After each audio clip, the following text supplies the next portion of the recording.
जय हिंद दोस्तों, स्वागत है आप सभी का आपके अपने परिवार द लॉजिकल साइंस में।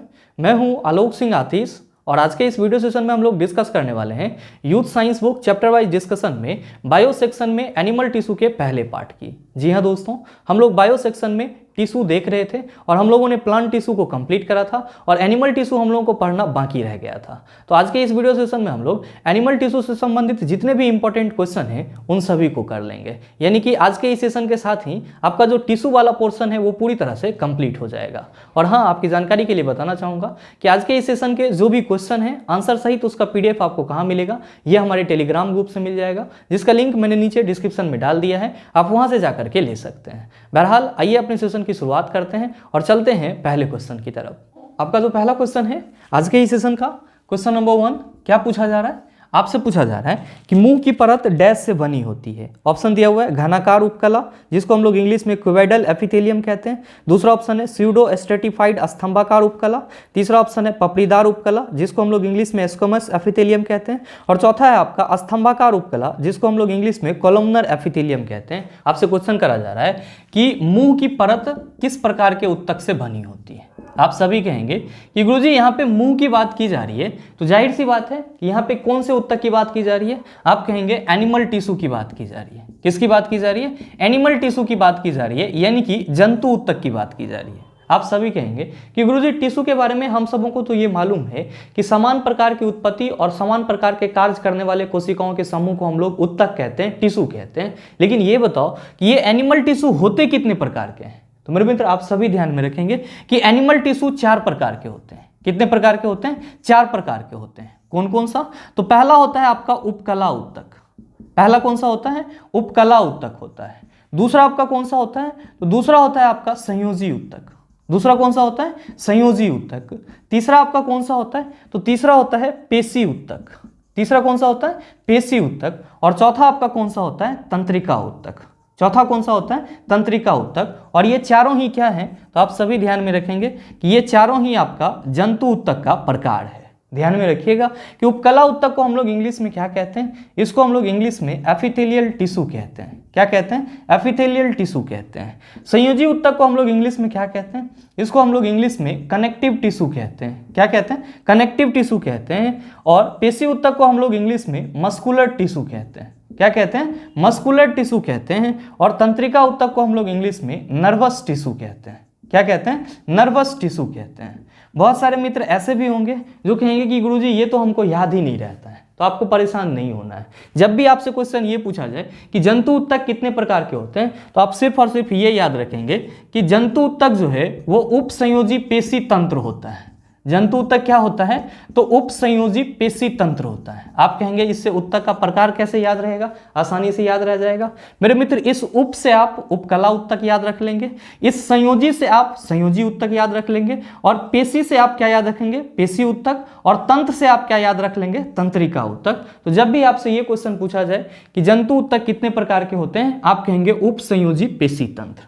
आप कहेंगे कि गुरुजी ठीक है, इसको तो हमने समझ लिया कि ये सब के सब जंतु उत्तक के प्रकार हैं, लेकिन ये बताओ कि हमसे जो क्वेश्चन पूछा जा रहा है कि मुंह की परत डैश से बनी होती है, तो इसका आंसर क्या होगा? तो मेरे मित्र आप सभी ध्यान में रखेंगे कि आपके बॉडी का जो बाह्य आवरण होता है और साथ ही साथ आंतरिक अंगों का जो निचला स्तर होता है, उन सभी का निर्माण किस प्रकार के उत्तक से होता है? तो ये उपकला उत्तक से होता है। आपके बॉडी का जो बाह्य आवरण है, यानी कि जो बाहर वाला भाग है, और साथ ही साथ बॉडी के अंदर में जो आंतरिक अंग हैं, उसके अस्तर का निर्माण किस प्रकार के उत्तक से होता है? उपकला उत्तक से होता है, यानी कि एपिथेलियल टिश्यू से होता है। और ध्यान में रखिएगा कि ये उपकला उत्तक भी कितने प्रकार के होते हैं? 4 प्रकार के होते हैं। आप कहेंगे वो कौन कौन सा? तो आइए उसकी भी चर्चा करते हैं, लेकिन उससे पहले अगर आप नोट डाउन करना चाहते हैं तो वीडियो को पॉज करके इन सभी चीजों को नोट डाउन कर सकते हैं। मेरे मित्र ध्यान में रखेंगे कि जो आपका उपकला उत्तक होता है ये कितने प्रकार के होते हैं? ये भी 4 प्रकार के होते हैं। कौन कौन सा? तो पहला होता है आपका सल्की या सलकाव, या फिर इसी को हम लोग पपड़ीदार उपकला उत्तक भी बोलते हैं और इंग्लिश में स्क्वैमस एपिथेलियम कहते हैं। और दूसरा होता है आपका स्तंभाकार उपकला उत्तक, जिसको हम लोग इंग्लिश में कॉलमनर एपिथेलियम कहते हैं। और तीसरा होता है आपका घनाकार उपकला उत्तक, जिसको हम लोग इंग्लिश में क्यूबोइडल एपिथेलियम कहते हैं। और चौथा होता है आपका पश्चिमाभी उपकला उत्तक, जिसको हम लोग इंग्लिश में सिलेटेड एपिथेलियल टिश्यू कहते हैं। आपसे क्वेश्चन करा जा रहा है कि मुंह की परत डैश से बनी होती है। आप कहेंगे कि गुरुजी अब जो हमारे ऑप्शन में शब्द दिया हुआ है उसको हम समझ पा रहे हैं कि ये सभी के सभी क्या हैं, ये सभी के सभी उपकला ऊतक के प्रकार हैं।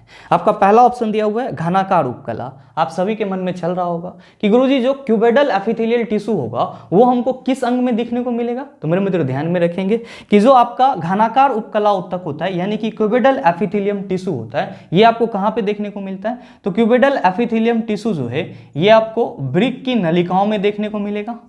कहां पे देखने को मिलेगा? तो वृक्क की नलिकाओं में देखने को मिलेगा। और साथ ही साथ कहां दिख सकता है? तो ध्यान में रखिएगा कि ये आपको लार ग्रंथि में भी देखने को मिलेगा। कहां पे देखने को मिलेगा? लार ग्रंथि में भी देखने को मिलेगा। आप कहेंगे कि गुरुजी हमारे अगले ऑप्शन में दिया हुआ है स्यूडो स्ट्रेटिफाइड स्तंभाकार उपकला ऊतक। तो मेरे मित्र ध्यान में रखेंगे कि ये जो आपका स्यूडो स्ट्रेटिफाइड स्तंभाकार उपकला ऊतक है, एक्चुअली ये क्या है, ये जो आपका स्तंभाकार उपकला ऊतक है, कॉलमनर एपिथेलियम है, यही जब बहुत सारे परत में अरेंज होता है, बहुत सारे परत में व्यवस्थित होता है, तब उसको क्या बोला जाता है? Pseudo stratified columnar epithelial tissue.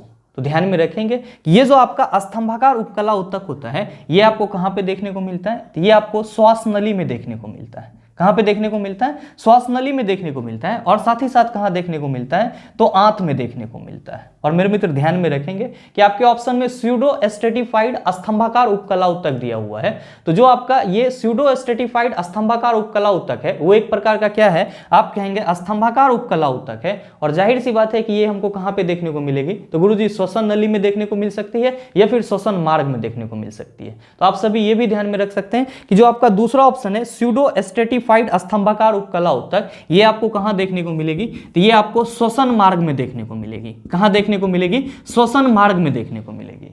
साथ ही आप कहेंगे कि गुरुजी हमारे अगले ऑप्शन में है पपड़ीदार उपकला ऊतक। तो मेरे मित्र ध्यान में रखेंगे कि पपड़ीदार उपकला ऊतक को ही हम लोग क्या कहते हैं? सल्की या सल्काव ऊतक भी कहते हैं। इंग्लिश में स्क्वैमस एपिथेलियम कहते हैं। ये कहां पाया जाएगा? तो मेरे मित्र आप सभी ध्यान में रखेंगे कि ये आपके मुंह की परत का निर्माण करता है। और साथ ही साथ कहां देखने को मिलता है? तो जो आपका आहार नली है वहां पे देखने को मिलता है। तो जब भी आपसे ये क्वेश्चन पूछा जाए कि मुंह की परत या फिर आहार नली में किस प्रकार का उपकला ऊतक पाया जाता है, आप कहेंगे पपड़ीदार उपकला ऊतक पाया जाता है, जिसको हम लोग इंग्लिश में क्या कहते हैं? स्क्वैमस एपिथेलियम कहते हैं। आप कहेंगे कि गुरुजी हमारे अगले ऑप्शन में स्तंभाकार उपकला ऊतक यानी कि कॉलमनर एपिथेलियम दिया हुआ है। तो आप सभी ने अभी जस्ट देखा है कि ये आपको कहां देखने को मिलेगा? तो श्वास नली या फिर आंत में देखने को मिलेगा। तो आप बताइए कि आपके इस क्वेश्चन का सही आंसर क्या हो जाएगा? आप सभी कहेंगे कि गुरुजी क्वेश्चन पूछा जा रहा है कि मुंह की परत जो है वो डैश प्रकार के ऊतक से मिलकर बनी होती है। आप बता रहे हो कि जो हमारा मुंह होता है और जो आहार नली होता है ये स्क्वैमस एपिथेलियम से मिलकर बना होता है। तो हमारे इस क्वेश्चन का सही आंसर ऑप्शन नंबर सी हो जाएगा। उम्मीद करते हैं समझ पाए होंगे। चलते हैं अगले क्वेश्चन की तरफ। आपका जो अगला क्वेश्चन है क्वेश्चन नंबर 2, क्या पूछा जा रहा है आपसे?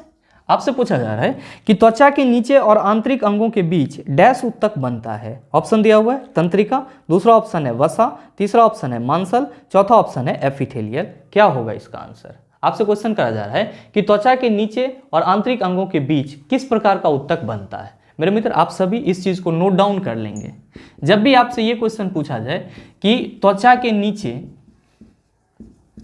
और आंतरिक अंगों के बीच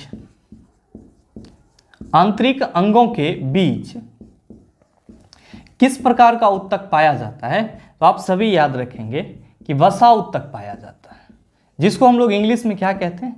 इसी को हम लोग इंग्लिश में एडिपोज टिश्यू कहते हैं। क्या कहते हैं? एडिपोज टिश्यू कहते हैं। आप कहेंगे कि गुरुजी इसको वसा ऊतक क्यों बोला जाता है? तो भोजन के रूप में जो हम लोग पदार्थ अपने बॉडी के अंदर लेते हैं उसमें से जो पदार्थ आपका बच जाता है वो वसा के रूप में परिवर्तित होकर के इसी ऊतक में जाकर के स्टोर हो जाता है और इसीलिए इसको क्या बोला जाता है? वसा ऊतक बोला जाता है। और आपके त्वचा के नीचे और साथ ही साथ आंतरिक अंगों के बीच में ये ऊतक आपको देखने को मिल जाता है। तो आपसे जो क्वेश्चन पूछा जा रहा है उसका सही आंसर क्या हो जाएगा? आप सभी कहेंगे सर ऑप्शन नंबर बी हो जाएगा। मेरे मित्र आप सभी के मन में चल रहा होगा कि गुरुजी ये बताओ कि ये वसा ऊतक हमारा किस प्रकार का ऊतक है। तो मेरे मित्र आप सभी ध्यान में रखेंगे कि वसा ऊतक यानी कि जो एडिपोज टिश्यू है ये एक प्रकार का संयोजी ऊतक है। किस प्रकार का ऊतक है? संयोजी ऊतक है। ध्यान में रखिएगा, संयोजी ऊतक को हम लोग इंग्लिश में क्या कहते हैं? इसी को हम लोग इंग्लिश में कनेक्टिव टिश्यू कहते हैं। क्या कहते हैं? कनेक्टिव टिश्यू कहते हैं। साथ ही आप सभी ये भी ध्यान में रखेंगे कि जो आपका संयोजी ऊतक होता है ये भी 3 प्रकार के होते हैं। संयोजी ऊतक भी कितने प्रकार के होते हैं? 3 प्रकार के होते हैं। कौन कौन सा? तो पहला होता है आपका वास्तविक संयोजी ऊतक। पहला कौन सा होता है? वास्तविक संयोजी ऊतक, जिसको हम लोग क्या कहते हैं? प्रॉपर कनेक्टिव टिश्यू कहते हैं। और दूसरा होता है आपका कंकाली संयोजी ऊतक, जिसको हम लोग स्केलेटल कनेक्टिव टिश्यू कहते हैं। दूसरा कौन सा होता है आपका? कंकाली संयोजी ऊतक। और साथ ही साथ तीसरा आपका कौन सा होता है? तो तीसरा होता है आपका तरल संयोजी ऊतक। तीसरा कौन सा होता है? तरल संयोजी ऊतक, जिसको हम लोग क्या कहते हैं? फ्लूइड कनेक्टिव टिश्यू कहते हैं। मेरे मित्र ध्यान में रखेंगे कि जो आपका वास्तविक संयोजी ऊतक होता है, यानी कि जो आपका प्रॉपर कनेक्टिव टिश्यू होता है, उसका एग्जांपल कौन है? ये जो आपका एडिपोज टिश्यू है, ये एक्चुअली में क्या है? तो वास्तविक संयोजी ऊतक का उदाहरण है। साथ ही ध्यान में रखेंगे कि एडिपोज टिश्यू के बाद और कौन सा आपका ऊतक है? तो जो आप एरोलर टिश्यू के बारे में पढ़ते हैं, जो आप एरोलर टिश्यू के बारे में पढ़ते हैं, ये भी क्या है आपका? तो एक प्रकार का वास्तविक संयोजी ऊतक है। साथ ही साथ जो आप व्हाइट टिश्यू के बारे में पढ़ते हैं, ये भी क्या है आपका? तो एक प्रकार का वास्तविक संयोजी ऊतक है। साथ ही ध्यान में रखेंगे कि जब हम लोग कंकाली संयोजी ऊतक की बात करते हैं, ये भी कितने प्रकार के होते हैं? 2 प्रकार के होते हैं। कौन कौन सा? तो पहला होता है आपका अस्थि। पहला कौन सा होता है? अस्थि। और दूसरा आपका कौन सा होता है? तो दूसरा होता है उपास्थि, जिसको हम लोग इंग्लिश में क्या कहते हैं? तो अस्थि को हम लोग इंग्लिश में बोन कहते हैं, उपास्थि को हम लोग इंग्लिश में कार्टिलेज कहते हैं। साथ ही जब हम लोग तरल संयोजी ऊतक की बात करते हैं, तो आप सभी क्या कहते हैं कि गुरुजी हमारे बॉडी में जो रक्त है वो किसका उदाहरण हो जाता है? तरल संयोजी ऊतक का उदाहरण हो जाता है। साथ ही इस रक्त के अंदर जो आरबीसी है, डब्ल्यूबीसी है और प्लेटलेट्स हैं, ये सब के सब क्या कहलाते हैं? फ्लूइड कनेक्टिव टिश्यू कहलाते हैं। तो जब भी आपसे ये क्वेश्चन पूछा जाए कि संयोजी ऊतक कितने प्रकार के होते हैं, आप कहेंगे 3 प्रकार के, वास्तविक संयोजी ऊतक, कंकाली संयोजी ऊतक, तरल संयोजी ऊतक। त्वचा के नीचे और आंतरिक अंगों के बीच आपको कौन सा ऊतक देखने को मिलेगा? वसा ऊतक देखने को मिलेगा, जो कि आपका क्या है? तो एक वास्तविक संयोजी ऊतक का उदाहरण है। इसका उदाहरण और कौन कौन सा है? तो आप कहेंगे एरुलर टिश्यू, व्हाइट टिश्यू एटसेट्रा। आप कहेंगे कि गुरुजी ये बताओ कि हमारे ऑप्शन में तंत्रिका दिया हुआ है। तो मेरे मित्र ध्यान में रखिएगा कि जहां भी तंत्रिका ऊतक की बात की जाएगी, जहां भी किसकी बात की जाएगी? तंत्रिका ऊतक की बात की जाएगी, तो आप सभी क्या कहेंगे कि गुरुजी ये नर्वस सिस्टम में होगा, यानी कि तंत्रिका तंत्र में होगा। कहां पे होगा? तंत्रिका तंत्र में होगा। साथ ही आप कहेंगे कि गुरुजी हमारे अगले ऑप्शन में मांसल दिया हुआ है। तो मेरे मित्र ध्यान में रखेंगे, इसी को हम लोग इंग्लिश में क्या कहते हैं? मस्कुलर कहते हैं। और हमेशा ध्यान में रखिएगा कि आपके बॉडी में जो मांसपेशी है वो भी क्या है? एक प्रकार का ऊतक है, जिसको हम लोग क्या कहते हैं? पेशी ऊतक कहते हैं। आप कहेंगे कि सर हमारे ऑप्शन में एपिथेलियल दिया हुआ है। तो अभी जस्ट मैंने आपको बताया कि एपिथेलियल का मतलब क्या होता है? उपकला होता है। और एपिथेलियल टिश्यू जब हम लोग कहते हैं तो क्या कहते हैं? उपकला ऊतक कहते हैं। उम्मीद करते हैं समझ पाए होंगे। चलते हैं अगले क्वेश्चन की तरफ। आपका जो अगला क्वेश्चन है, क्वेश्चन नंबर 3, क्या पूछा जा रहा है आपसे? आपसे पूछा जा रहा है कि स्ट्रेटिफाइड स्क्वेमस एपिथेलियम किस में मौजूद है? ऑप्शन दिया हुआ है गुर्दा, दूसरा ऑप्शन है श्वसन तंत्र, तीसरा ऑप्शन है ग्रास नली, चौथा ऑप्शन है त्वचा। और आपसे क्वेश्चन करा जा रहा है कि जो स्ट्रेटिफाइड स्क्वेमस एपिथेलियम होता है वो इन चारों में से किस में मौजूद होता है? आप सभी कहेंगे कि गुरुजी पहले तो ये बताओ कि ये स्ट्रेटिफाइड स्क्वेमस एपिथेलियम क्या होता है? तो मेरे मित्र आप सभी ध्यान में रखेंगे, यहाँ पे क्या लिखा हुआ है? स्क्वेमस एपिथेलियम लिखा हुआ है। अभी जस्ट हम लोगों ने इसका हिंदी क्या देखा है? तो गुरुजी इसी को हम लोग हिंदी में सल्की या सल्काव ऊतक कहते हैं, या सल्की या सल्काव उपकला ऊतक कहते हैं। साथ ही इसी को हम लोग क्या कहते हैं? पपड़ीदार उपकला ऊतक भी कहते हैं। पपड़ीदार उपकला ऊतक भी कहते हैं। आप कहेंगे कि गुरुजी ये स्ट्रेटिफाइड का मतलब क्या होता है? तो ध्यान में रखिएगा कि स्ट्रेटिफाइड का मतलब होता है अस्तर। क्या होता है? अस्तर, जिसको हम लोग क्या कहते हैं? लेयर कहते हैं। ध्यान में रखेंगे कि जब हम लोग स्ट्रेटिफाइड स्क्वेमस एपिथेलियम की बात करते हैं तो हम सभी क्या कहते हैं कि गुरुजी जब ये पपड़ीदार उपकला ऊतक कई स्तर में क्या होता है? व्यवस्थित होता है, तब इसको हम लोग क्या कहते हैं? स्ट्रेटिफाइड स्क्वेमस एपिथेलियम कहते हैं। हमेशा ध्यान में रखेंगे कि जब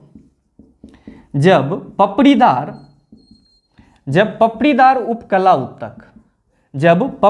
उपकला ऊतक कई स्तर में व्यवस्थित होता है, तब इसे क्या बोला जाता है? आप कहेंगे स्ट्रेटिफाइड स्क्वेमस एपिथेलियम बोला जाता है, यानी कि अस्तरित पपड़ीदार उपकला ऊतक बोला जाता है। आप कहेंगे कि गुरुजी इसका एग्जाम्पल कहाँ देखने को मिलेगा? तो भाई मेरे, आपका जो ये स्किन है, अगर आप इस पे ब्लेड मारोगे तो क्या होगा? तो आप कहेंगे कि गुरुजी इसका जो थोड़ा सा ऊपर वाला लेयर होगा वो कटेगा। अगर आप जोर से मारोगे तो क्या होगा? तो आप कहेंगे कि गुरुजी जो नीचे वाला लेयर होगा वो कटेगा।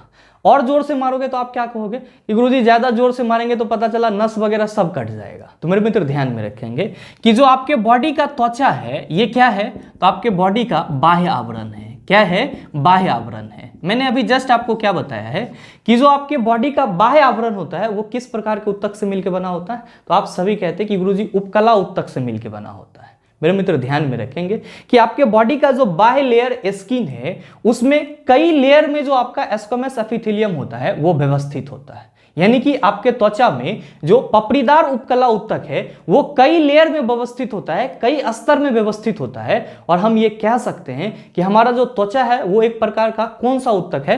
तो स्ट्रेटिफाइड स्क्वैमस एपिथेलियम है। यानी कि हमारे त्वचा में कई स्तर में स्क्वैमस एपिथेलियम बटे होते हैं और इसीलिए हम ये कह सकते हैं कि हमारे स्किन में ही क्या पाया जाता है? स्ट्रेटिफाइड स्क्वैमस एपिथेलियम पाया जाता है।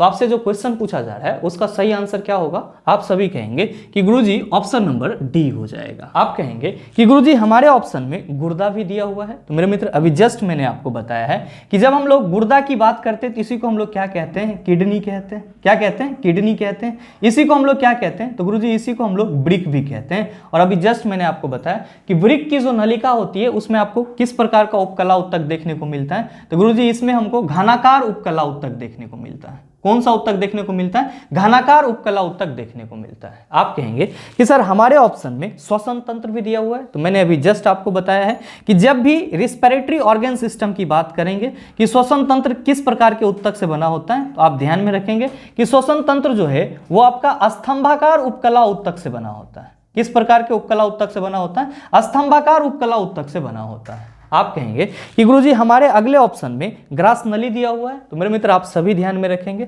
कि जो ग्रास नली है और साथ ही साथ जो जिह्वा है या फिर जो आपका मुख गुहा है ये सब के सब किस प्रकार के ऊतक से बने होते हैं? तो स्क्वैमस एपिथेलियम से बने होते हैं। यानी कि सल्की या सल्काभ उपकला ऊतक से बने होते हैं। उम्मीद करते हैं समझ पाए होंगे। चलते हैं अगले क्वेश्चन की तरफ। आपका जो अगला क्वेश्चन है क्वेश्चन नंबर 4, क्या पूछा जा रहा है आपसे?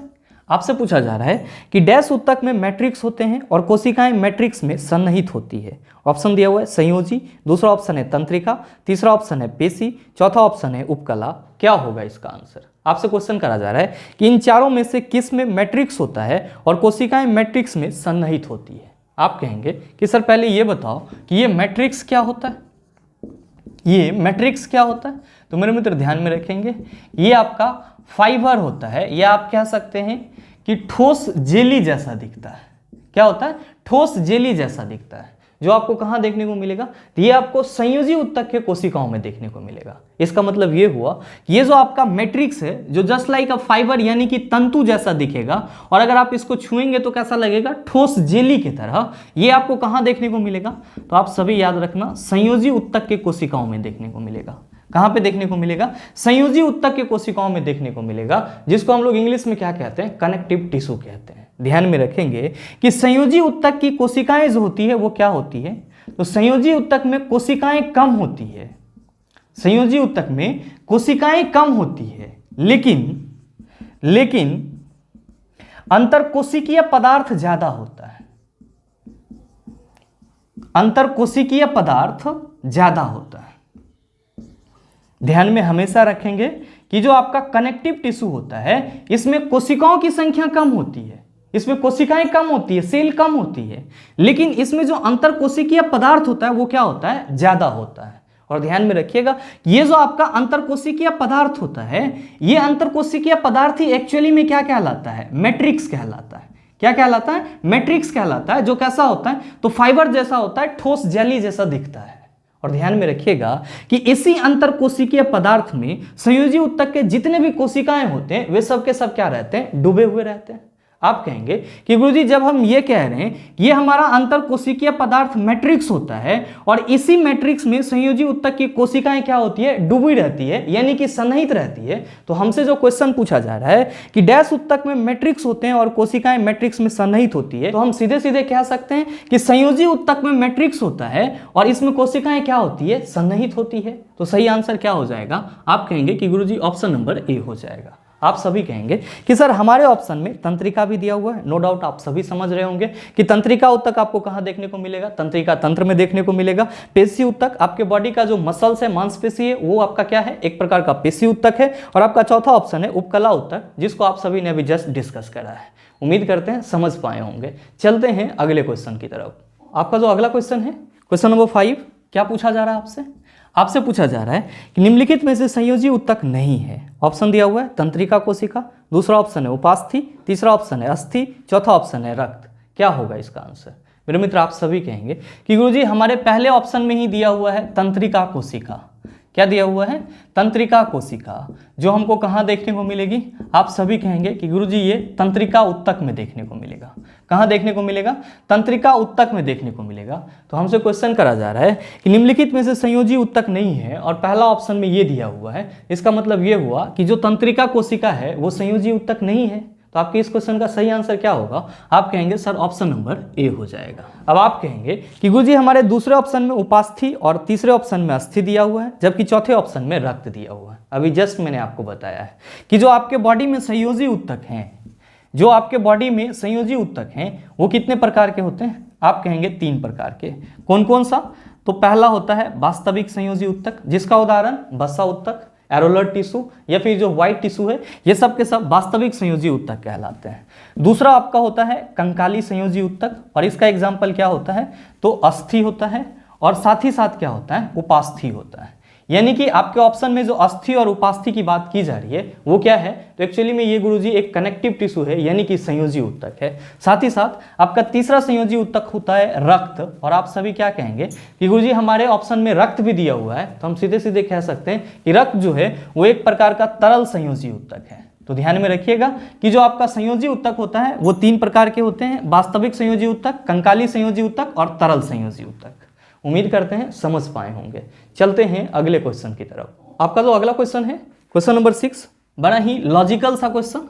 आपसे पूछा जा रहा है कि स्क्वैमस एपिथेलियम उत्तक फेफड़ों के अलवेली और जानवर के अन्य हिस्सों में पाया जाता है, जहां डैश संकुचन और विश्राम होता है। ऑप्शन दिया हुआ है अस्थायी, दूसरा ऑप्शन है नहीं, तीसरा ऑप्शन है 1, चौथा ऑप्शन है नियमित। क्या होगा इसका आंसर? आपसे क्वेश्चन करा जा रहा है कि जो स्क्वैमस एपिथेलियम टिश्यू होता है, जिसको हम लोग पपड़ीदार उपकला उत्तक कहते हैं, ये जानवर के फेफड़ों के एल्वेली में पाया जाता है और साथ ही साथ जानवर के अन्य हिस्सों में पाया जाता है। तो आपसे ये कहा जा रहा है कि जहां डैश संकुचन और विश्राम होता है। मेरे मित्र आप सभी क्या कहते हैं कि गुरुजी हमारा जो फेफड़ा है इसमें क्या होता है? तो फेफड़ा में संकुचन होता है और क्या होता है? विश्राम होता है। संकुचन होता है और क्या होता है? विश्राम होता है। जरा सा आप ये बताओ कि आपके फेफड़े में जो संकुचन और विश्राम होता है, यानी कि कंट्रैक्शन और डिस्ट्रैक्शन होता है, ये अस्थाई होता है या अस्थाई होता है? आप कहेंगे गुरुजी कैसी बात कर रहे हैं? जब जब हम लोग सांस लेते हैं या छोड़ते हैं तब हमारे फेफड़े में संकुचन या विश्राम की स्थिति होता है। यानी कि हमारे फेफड़े में जो संकुचन और विश्राम की स्थिति होता है वो कैसा होता है? इसका मतलब ये हुआ कि आपके शरीर के वैसे और अन्य भाग जहां पे क्या होता है? अस्थायी रूप से संकुचन और विश्राम होता है, यानी कि कंट्रैक्शन और डिस्ट्रैक्शन होता है, उस जगह पे आपको किस प्रकार का उत्तक देखने को मिलेगा? आप कहेंगे स्क्वैमस एपिथेलियम टिश्यू देखने को मिलेगा, यानी कि उपकला उत्तक देखने को मिलेगा। तो आपसे जो क्वेश्चन पूछा जा रहा है उसका सही आंसर क्या हो जाएगा? आप सभी कहेंगे कि गुरुजी इसका सही आंसर ऑप्शन नंबर ए हो जाएगा। तो हमेशा ध्यान में रखेंगे कि जहां भी आपके बॉडी में अस्थायी संकुचन या फिर क्या होगा? विश्राम हो रहा होगा, वहां पे किस प्रकार का उत्तक काम कर रहा होगा? आप सभी याद रखेंगे वहां पे स्क्वैमस एपिथेलियम टिश्यू काम कर रहा होगा, जिसको हम लोग हिंदी में क्या कहते हैं? तो गुरुजी इसी को हम लोग हिंदी में सल्की या सल्काभ उपकला उत्तक कहते हैं, या फिर इसी को हम लोग क्या कहते हैं? पपड़ीदार उपकला उत्तक भी कहते हैं। तो आप ये चीज भी ध्यान में रखिएगा। उम्मीद करते हैं समझ पाए होंगे। चलते हैं अगले क्वेश्चन की तरफ। आपका जो अगला क्वेश्चन है, क्वेश्चन नंबर 7, क्या पूछा जा रहा है आपसे? आपसे पूछा जा रहा है कि जंतु कोशिकाओं में वृक्क को यांत्रिक समर्थन प्रदान करने के लिए डैश एपिथेलियम इसकी आंतरिक परत निर्मित करता है। ऑप्शन दिया हुआ आयत फल की, क्यूबोइडल, दूसरा ऑप्शन है ग्रंथिमय, तीसरा ऑप्शन है सल की, चौथा ऑप्शन है स्तंभाकार। क्या होगा इसका आंसर? मेरे मित्र आपसे क्वेश्चन करा जा रहा है कि जंतु कोशिकाओं में किडनी को यांत्रिक समर्थन प्रदान करने के लिए डैश एपिथेलियम इसकी आंतरिक परत निर्मित करता है। अभी जस्ट मैंने आपको इसी सेशन के अंदर बताया है कि जब भी हम लोग किसकी बात करते हैं, ब्रिक की बात करते हैं, तो इसी को हम लोग इंग्लिश में क्या कहते हैं? तो गुरुजी इसी को हम लोग इंग्लिश में किडनी कहते हैं। और आप सभी को मैंने बताया है कि जहां भी ब्रिक की बात की जाएगी वहां पे आपको कौन सा उत्तक देखने को मिलेगा? आप सभी याद रखना, यहाँ पे आपको घनाकार उपकला उत्तक देखने को मिलेगा। कौन सा उत्तक देखने को मिलेगा? घनाकार उपकला उत्तक देखने को मिलेगा, जिसको हम लोग इंग्लिश में क्या कहते हैं? तो इसी को हम लोग इंग्लिश में क्यूबोइडल एपिथेलियल टिश्यू कहते हैं। क्या कहते हैं? क्यूबोइडल एपिथेलियल टिश्यू कहते हैं। साथ ही आप ये भी ध्यान में रखेंगे कि क्यूबोइडल एपिथेलियल टिश्यू को हम लोग हिंदी में क्या कहते हैं? इसको हम लोग हिंदी में आयत फल की उपकला उत्तक भी कहते हैं। क्या कहते हैं? आयत फल की उपकला उत्तक भी कहते हैं। तो आप ये चीज भी ध्यान में रखिएगा। साथ ही मेरे मित्र आप सभी ध्यान में रखेंगे कि जो आपका घनाकार उपकला उत्तक होता है ये ब्रिक के अलावे और आपको कहां पे मिल सकती है? तो सर ये और जो है श्वेत ग्रंथि में देखने को मिल सकती है। कहां पे देखने को मिल सकती है? श्वेत ग्रंथि में देखने को मिल सकती है। और कहां देखने को मिल सकती है? तो लार ग्रंथि में देखने को मिल सकती है। तो आप ये दो चीज भी ध्यान में रखेंगे। बहरहाल आपसे जो क्वेश्चन पूछा जा रहा है कि जंतु कोशिकाओं में वृक्क को यांत्रिक समर्थन प्रदान करने के लिए डैश एपिथेलियम इसकी आंतरिक परत निर्मित करता है, आप सभी क्या कहेंगे कि गुरुजी क्यूबोइडल एपिथेलियम इसके आंतरिक परत का निर्माण करता है। क्योंकि हमारे ऑप्शन में क्या दिया हुआ है? आयत फल की दिया हुआ है और ब्रैकेट में क्यूबोइडल दे दिया है। और आपने अभी जस्ट बताया भी है कि घनाकार उपकला उत्तक को ही हम लोग क्या कहते हैं? आयत फल की उत्तक भी कहते हैं। तो हम कह सकते हैं कि हमारे इस क्वेश्चन का सही आंसर ऑप्शन नंबर ए हो जाएगा। साथ ही मेरे मित्र आप सभी ध्यान में रखेंगे कि जो आपका क्यूबोइडल एपिथेलियम टिश्यू है इसका काम क्या होता है? तो इसका काम सेक्रेशन और एब्जॉर्प्शन का भी होता है, यानी कि ये स्रवित भी करता है और साथ ही साथ अवशोषित भी करता है। तो आप ये चीज भी ध्यान में रखेंगे। उम्मीद करते हैं समझ पाए होंगे। चलते हैं अगले क्वेश्चन की तरफ। आपका जो अगला क्वेश्चन है क्वेश्चन नंबर 8, बड़ा ही हलवा सा सवाल। आपसे पूछा जा रहा है कि डैश उत्तक के प्रकार ग्रंथियां बनाते हैं। ऑप्शन दिया हुआ है तंत्रिका, दूसरा ऑप्शन है एपिथेलियल, तीसरा ऑप्शन है मांसपेशी, चौथा ऑप्शन है संयोजी। अब आप कहेंगे कि गुरुजी ये कौन सा क्वेश्चन हुआ कि डैश उत्तक के प्रकार ग्रंथियां बनाते हैं? तो मेरे मित्र ध्यान में रखेंगे कि आपके बॉडी में जो ग्लैंड्स हैं, आपके बॉडी में जो ग्लैंड्स हैं जिसको हम लोग क्या कहते हैं? ग्रंथि कहते हैं। ये भी क्या होता है? तो एक प्रकार का अंग ही होता है। क्या होता है? ऑर्गेन ही होता है। बस इसका काम क्या होता है? इसका काम होता है हार्मोन्स वगैरह का सेक्रेशन करना या कुछ स्पेशल मटेरियल का सेक्रेशन करना। तो जाहिर सी बात है कि इसमें भी क्या होगा? तो गुरुजी इसमें भी टिश्यू होगा, क्योंकि आपके बॉडी में जितने भी पार्ट हैं वे सब के सब किससे मिलके बने हुए हैं? तो गुरुजी उत्तक से मिलके बने हुए हैं। मेरे मित्र आप ये बताओ कि जब आप ग्रंथि की बात करते हो तो 2-4 ग्रंथि आपके बॉडी में कौन कौन सा है? आप कहेंगे कि गुरुजी अभी ना बताए हैं कि हमारे बॉडी में जो लार ग्रंथि है इससे लार निकलता है, जो हमारे बॉडी में श्वेत ग्रंथि है इससे क्या निकलता है? तो श्वेत ग्रंथि से गुरुजी पसीना निकलता है। और हमारे बॉडी में जो अश्रु ग्रंथि है उससे क्या निकलता है? तो गुरुजी अश्रु ग्रंथि से आंसू निकलता है। और साथ ही आप क्या कहते हैं कि गुरुजी ये जो लार ग्रंथि है, श्वेत ग्रंथि है या फिर अश्रु ग्रंथि वगैरह होता है, इन सभी में क्या पाया जाता है? किस प्रकार का उत्तक पाया जाता है? तो आप कहते हैं कि अभी ने जस्ट बताए हैं कि गुरुजी इन सभी में घनाकार उपकला उत्तक पाया जाता है। क्या पाया जाता है? घनाकार उपकला उत्तक पाया जाता है। तो जरा सा आप ये बताओ, ये जो आपका घनाकार उपकला उत्तक है ये आपके किस उत्तक का प्रकार है? आप कहेंगे कि गुरुजी ऐसे ही नाम से स्पष्ट हो रहा है कि उपकला उत्तक का प्रकार है। तो जरा सा आप ये बताओ कि आपके बॉडी में जो ग्लैंड से ग्रंथि हैं उसमें आपका कौन से उत्तक का प्रकार है? आप कहेंगे उपकला उत्तक का प्रकार है। क्वेश्चन क्या पूछा जा रहा है? क्वेश्चन पूछा जा रहा है कि डैश उत्तक के प्रकार ग्रंथियां बनाते हैं। आपका ऑप्शन दिया हुआ है तंत्रिका, दूसरा आपका ऑप्शन दिया हुआ है एपिथेलियल। आप क्या कहेंगे कि गुरुजी एपिथेलियल टिश्यू को ही हम लोग हिंदी में क्या कहते हैं? उपकला उत्तक कहते हैं। क्योंकि घनाकार उपकला उत्तक जो है वो अलग अलग प्रकार के ग्रंथि में पाया जाता है और हम ये कह सकते हैं कि घनाकार उपकला उत्तक का एक प्रकार है। इसीलिए हमारे इस क्वेश्चन का सही आंसर क्या होगा? आप कहेंगे सर ऑप्शन नंबर बी हो जाएगा। उम्मीद करते हैं समझ पाए होंगे। चलते हैं अगले क्वेश्चन की तरफ। आपका जो अगला क्वेश्चन है क्वेश्चन नंबर 9, क्या पूछा जा रहा है आपसे? आपसे पूछा जा रहा है कि हिस्टामिन स्रावक कोशिकाएं डैश में पाई जाती है। ऑप्शन दिया हुआ है संयोजी उत्तक, दूसरा ऑप्शन है फेफड़ों, तीसरा ऑप्शन है तंत्रिका उत्तक, चौथा ऑप्शन है पेशी उत्तक। क्या होगा इसका आंसर? मेरे मित्र आप सभी कहेंगे कि गुरुजी पहले ये बताओ कि ये हिस्टामिन क्या है? और ये हिस्टामिन स्रावक का मतलब क्या हुआ? तो मेरे मित्र ध्यान में रखेंगे कि हिस्टामिन जो है वो एक प्रकार का प्रोटीन है। हिस्टामिन क्या है? एक प्रकार का प्रोटीन है, और हिस्टामिन जहां से निकल रहा होता है उसी को हम लोग क्या कहते हैं? हिस्टामिन स्रावक कहते हैं।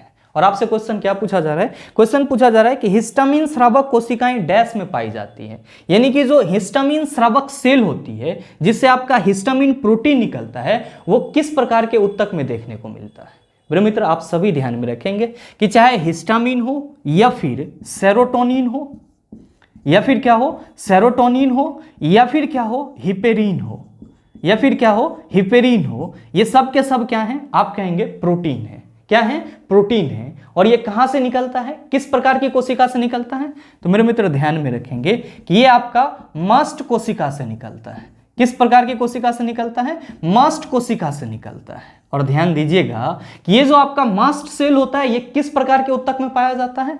तो मेरे मित्र ध्यान में रखेंगे कि जो आपका एरोलर टिश्यू होता है, जो आपका एरोलर टिश्यू होता है जिसको आप अवकाशक ऊतक बोलते हैं, उसमें क्या पाया जाता है? मास्ट कोशिका पाया जाता है, मास्ट सेल पाया जाता है। एक्चुअली में इसमें 3 प्रकार के सेल पाए जाते हैं, जिसमें से एक आपका क्या होता है? मास्ट कोशिका होता है। और इसी मास्ट सेल से क्या निकलता है? हिस्टामिन, सेरोटोनिन या फिर हिपेरिन नामक प्रोटीन निकलता है। साथ ही आप सभी क्या कहते हैं कि गुरुजी जब ये मास्ट कोशिका से निकलता है और मास्ट कोशिका एरोलर टिश्यू में पाया जाता है, तो हम सबों ने तो अभी जस्ट इसी सेशन में देखा है ये जो हमारा एरोलर टिश्यू होता है ये किसका उदाहरण होता है? तो गुरुजी ये एरोलर टिश्यू वास्तविक संयोजी ऊतक का उदाहरण होता है। किसका उदाहरण होता है? वास्तविक संयोजी ऊतक का उदाहरण होता है, यानी कि प्रॉपर कनेक्टिव टिश्यू का उदाहरण होता है। और ये प्रॉपर कनेक्टिव टिश्यू क्या है? तो आप सभी कहते हैं कि गुरुजी ये संयोजी ऊतक का एक प्रकार है। ये क्या है? संयोजी ऊतक का एक प्रकार है।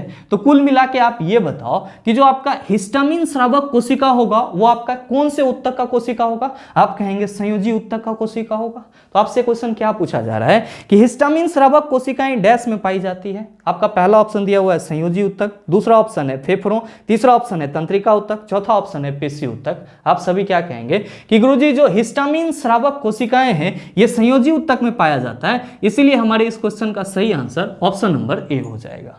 उम्मीद करते हैं समझ पाए होंगे। चलते हैं अगले क्वेश्चन की तरफ। आपका जो अगला क्वेश्चन है क्वेश्चन नंबर 10, क्या पूछा जा रहा है आपसे?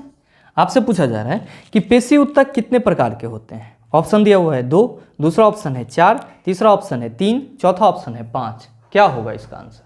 आप सभी ध्यान में रखेंगे कि जब भी हम लोग पेशी ऊतक की बात करते हैं, किसकी बात करते हैं? पेशी ऊतक की, तो इसी को हम लोग इंग्लिश में क्या कहते हैं? इसको हम लोग इंग्लिश में मस्कुलर टिश्यू कहते हैं। क्या कहते हैं? मस्कुलर टिश्यू कहते हैं। और ये कितने प्रकार के होते हैं? आप सभी याद रखना 3 प्रकार के होते हैं। पहला होता है आपका रेखित पेशी ऊतक। पहला कौन सा होता है? रेखित पेशी ऊतक। दूसरा आपका कौन सा होता है? तो दूसरा होता है आपका अरेखित पेशी ऊतक। दूसरा कौन सा होता है? अरेखित पेशी ऊतक। और तीसरा होता है आपका हृदय पेशी ऊतक। तीसरा क्या होता है? हृदय पेशी ऊतक, जिसको हम लोग क्या कहते हैं? तो कार्डियक मस्कुलर टिश्यू भी कहते हैं।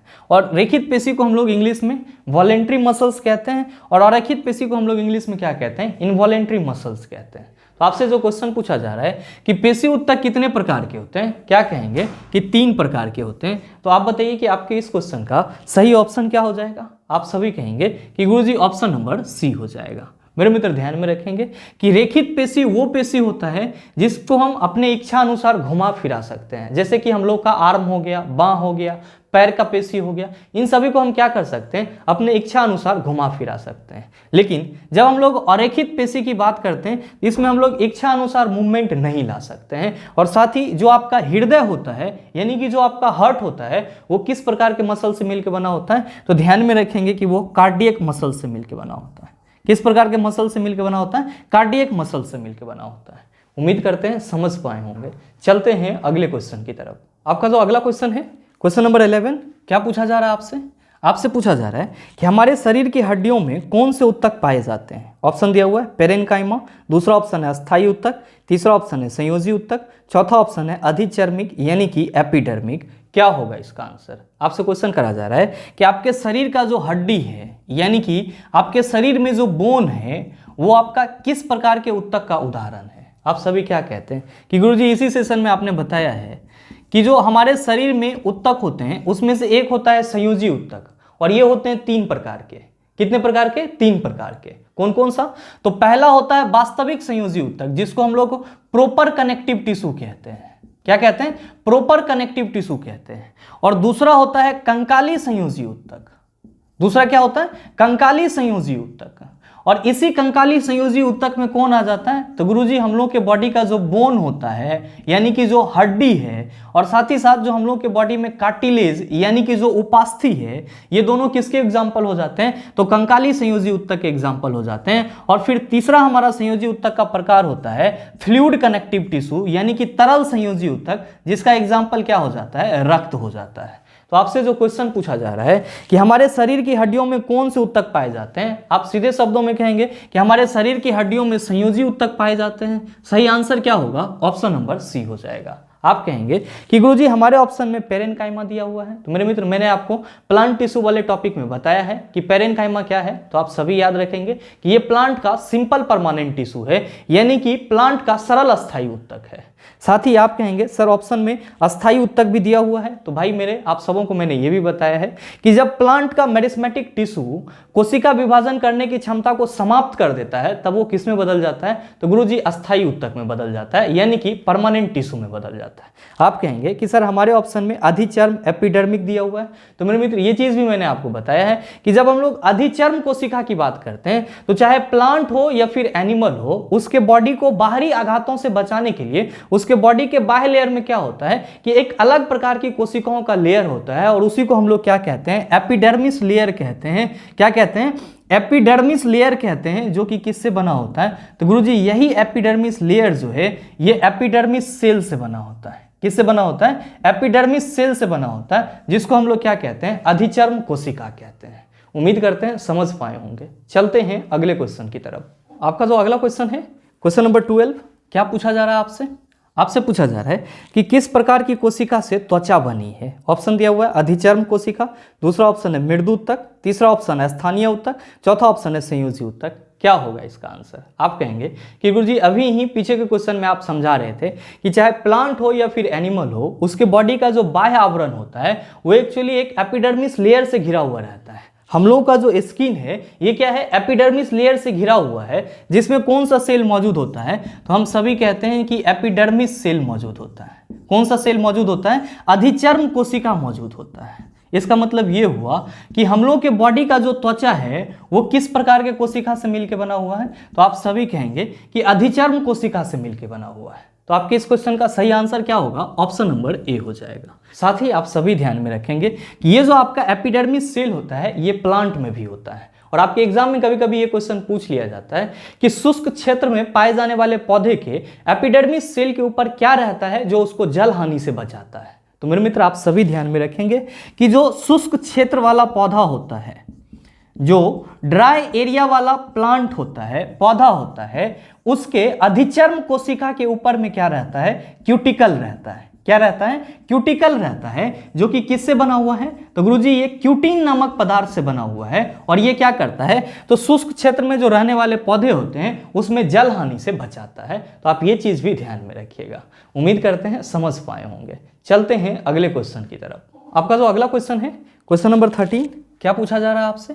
आपसे पूछा जा रहा है कि अवकाशोत्तक एरोलर टिश्यू डैश के बीच एक पूरक उत्तक फिलर टिश्यू का काम करता है। ऑप्शन दिया हुआ है त्वचा और मांसपेशी, दूसरा ऑप्शन है त्वचा और हड्डियां, तीसरा ऑप्शन है रक्त और त्वचा, चौथा ऑप्शन है हड्डियों और मांसपेशी। और आपसे क्वेश्चन करा जा रहा है कि जो आपके बॉडी में एरोलर टिश्यू है, जो आपके बॉडी में एरोलर टिश्यू है, ये किस दो ऑर्गेन के बीच पाया जाता है? तो आप सभी ध्यान में रखेंगे कि ये जो एरोलर टिश्यू है एक्चुअली ये त्वचा और मांसपेशी के बीच, त्वचा और मांसपेशी के बीच क्या करता है?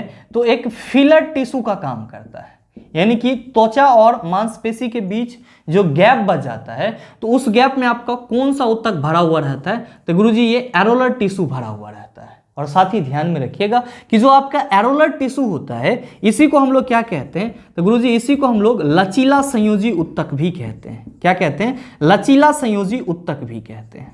तो आपसे जो क्वेश्चन पूछा जा रहा है कि अवकाशोत्तक एरोलर टिश्यू डैश के बीच एक पूरक उत्तक फिलर टिश्यू का काम करता है। आप कहेंगे कि गुरुजी त्वचा और मांसपेशी के बीच ये फिलर टिश्यू भरा हुआ रहता है, तो हमारे इस क्वेश्चन का सही आंसर क्या हो जाएगा? ऑप्शन नंबर ए हो जाएगा। मेरे मित्र ध्यान में रखिएगा, अगर आपसे ये क्वेश्चन पूछा जाए कि एरोलर टिश्यू को और किस नाम से जाना जाता है, तो आप कहेंगे लचीला संयोजी उत्तक के नाम से जाना जाता है। साथ ही अगर आपसे क्वेश्चन ये पूछा जाए कि लचीला संयोजी उत्तक निम्नलिखित में से कौन सा है, आप कहेंगे एरोलर टिश्यू। और अगर आपसे ये क्वेश्चन पूछा जाए कि एरोलर टिश्यू किस प्रकार का संयोजी उत्तक है, तो आप सभी क्या कहेंगे कि गुरुजी ये वास्तविक संयोजी उत्तक है। क्या है? वास्तविक संयोजी उत्तक है, यानी कि प्रॉपर कनेक्टिव टिश्यू है। आप ये चीज भी ध्यान में रखिएगा। उम्मीद करते हैं समझ पाए होंगे। चलते हैं अगले क्वेश्चन की तरफ। आपका जो अगला क्वेश्चन है, क्वेश्चन नंबर 14, क्या पूछा जा रहा है आपसे? आपसे पूछा जा रहा है कि डैश एक संयोजी उत्तक है। ऑप्शन दिया हुआ है कोलेनकाइमा, दूसरा ऑप्शन है रक्त, तीसरा ऑप्शन है स्क्लेनकाइमा, चौथा ऑप्शन है पेरेनकाइमा। बताइए नहीं बनेगा। मेरे मित्र इस क्वेश्चन का आंसर आप सबों के ऊपर छोड़ता हूं, और इस क्वेश्चन का सही आंसर क्या होगा नीचे कमेंट करके आप सभी जरूर बताएंगे। आपके कमेंट का इंतजार रहेगा। बहरहाल चलते हैं अगले क्वेश्चन की तरफ। आपका जो अगला क्वेश्चन है, क्वेश्चन नंबर 15, क्या पूछा जा रहा है आपसे? आपसे पूछा जा रहा है कि डैश उत्तक ग्रंथियों का निर्माण करते हैं। ऑप्शन दिया हुआ है मांसपेशी, दूसरा ऑप्शन है वाहिका, तीसरा ऑप्शन है संयोजी, चौथा ऑप्शन है तंत्रिका। क्या होगा इसका आंसर? आपसे क्वेश्चन करा जा रहा है कि इन चारों में से कौन सा उत्तक ग्रंथियों का निर्माण करता है। आप कहेंगे कि गुरुजी अभी जस्ट आपने इसी सेशन में बताया है कि ग्रंथियों का निर्माण तो उपकला उत्तक करता है, लेकिन हमारे ऑप्शन में कहीं पे भी उपकला उत्तक दिया ही नहीं गया है। तो इस क्वेश्चन का सही आंसर क्या होगा? तो मेरे मित्र आप सभी ध्यान में रखेंगे। जैसे आप सभी ग्रंथि की बात करते हैं तो ग्रंथि से क्या निकलता है, तो आप कहते हैं कि गुरुजी ग्रंथि से हार्मोन सेक्रेट्स होता है या स्रावित होता है, या फिर प्रोटीन का संश्लेषण हो सकता है, या फिर और कोई अन्य आवश्यक पदार्थ निकल सकते हैं। क्या निकल सकते हैं? और कोई अन्य आवश्यक पदार्थ निकल सकते हैं। इसी का श्रवण या फिर संश्लेषण कहाँ पे होता है? आप कहते हैं ग्रंथियों में होता है। मेरे मित्र आप सभी ध्यान में रखेंगे कि जब भी हम लोग ग्रंथि की बात करते हैं, ग्लैंड्स की बात करते हैं, तो ये क्या होता है, तो गुरुजी ये जो हमारा ग्रंथि होता है एक्चुअली में बहुत सारे वाहिका उत्तक से मिलके बना होता है। किससे मिलके बना होता है? बहुत सारे वाहिका उत्तक से मिलके बना होता है। वाहिका उत्तक बोले तो मतलब वैसा उत्तक जिसमें क्या होता है कि किसी पदार्थों को एक जगह से दूसरी जगह ले जाने के लिए संरचना होती है, या फिर कह सकते हो कि एक जगह से दूसरी जगह ले जाने के लिए मार्ग होता है। इसका मतलब ये हुआ कि जो आपका वाहिका उत्तक होगा वो क्या होगा, तो आप सभी ध्यान में रखेंगे कि ये बहुत सारे ग्रंथि कोशिका का समूह होता है। जो आपका वाहिका उत्तक होता है ये क्या होता है? बहुत सारे ग्रंथि कोशिका का समूह होता है, जो किसका निर्माण करता है, तो आपके ग्लैंड्स का निर्माण करता है, यानी कि ग्रंथि का निर्माण करता है, जहां से हार्मोन, प्रोटीन या अन्य आवश्यक पदार्थों का श्रवण या संश्लेषण होता है, जो आपके शरीर के वृद्धि और विकास के लिए बहुत ही जरूरी है।